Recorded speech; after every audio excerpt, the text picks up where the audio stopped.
Debate నేను నవీన్.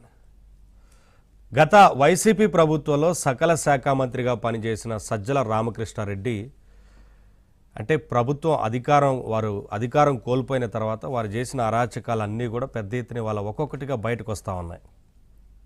ఇప్పటికే చాలా అంశాలకు సంబంధించి చాలా శాఖలకు సంబంధించి ఒకవైపున విజిలెన్స్ విచారణ జరుగుతూ ఉంది, చాలా శాఖలకు సంబంధించి విచారణ జరుగుతూ ఉంది. ఎక్కడ ఏ విచారణ జరిగినా సరే అన్ని వేళ్ళు కూడా సజ్జల వైపే చూపిస్తున్నాయి.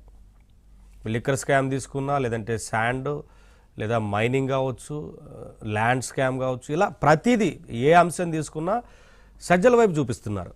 అయితే ఇంక ఇవన్నీ పూర్తి స్థాయిలో విచారణ జరిగిన తర్వాత అసలు ఏం జరిగిందనేది బయటకు వచ్చేందుకు అవకాశం ఉంటుంది. ఇప్పుడు తాజాగా అటవీ భూములను కూడా ఆక్రమణకు గురైపోయాయి. అటవీ భూములను కూడా దోచుకున్నారు. అది కూడా సీకే దిన్నా మండల పరిధిలో 52 ఎకరాల అటవీ భూమిని దోచుకున్నారు. వారి కుటుంబ సభ్యుల పేరుతోని మొత్తంగా దోచుకున్నట్లుగా కనిపిస్తూ ఉంది. ఇక్కడ మొత్తం పండ్ల తోటలు పెట్టి సాగు చేయడం కావచ్చు, ఇతర ఎస్టేట్ నిర్మాణానికి సంబంధించి పూనుకున్నారు. గెస్ట్ హౌస్ల నిర్మాణం చేశారు.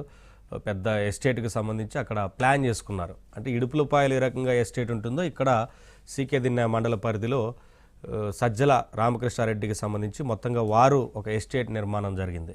అంటే ఇక అటవీ భూములను కూడా వదిలిపెట్టలేదు. అక్కడ అటవీ భూములే కాదు, చుక్కల భూములను కూడా వారి భూమికి సంబంధించి అక్కడ కూడా కలిపేసుకొని అది కూడా దోచుకున్నారు. పేదల భూములను కూడా దోచుకున్నారు. ఇంకా అంటే ఈ యొక్క పరిధిలోనే కాదు, ఇతర ప్రాంతాల్లో కూడా మనం అంతకుముందు చాలా డిబేట్లో మాట్లాడుకున్నాం. పెద్దిరెడ్డి రామచంద్రారెడ్డికి సంబంధించి పెద్ద ఎత్తున ఆయా ప్రాంతాల్లో భూ ఆక్రమణలు జరిగాయి. పెద్ద ఎత్తున భూమి దోచుకున్నారని, ఆక్రమించుకున్నారని వారి అనుచరులు కావచ్చు, వారు కావచ్చు, అక్కడ పెద్ద ఎత్తున దోపిడీ జరిగింది. ఇలా రాష్ట్ర వ్యాప్తంగా ఇదే పరిస్థితి నెలకొంది. వీటిపైన ఇంకా పూర్తి స్థాయిలో విచారణ జరగాల్సి ఉంది. తాజాగా సజ్జల వ్యవహారానికి సంబంధించి అయితే ఇప్పటికే ఉప ముఖ్యమంత్రి పవన్ కళ్యాణ్ అక్కడ ఆదేశాలు ఇచ్చారు. విచారణ చేయాలని అధికారులకు. విచారణ చేసిన తర్వాత ఖచ్చితంగా చర్యలు తీసుకునే అవకాశం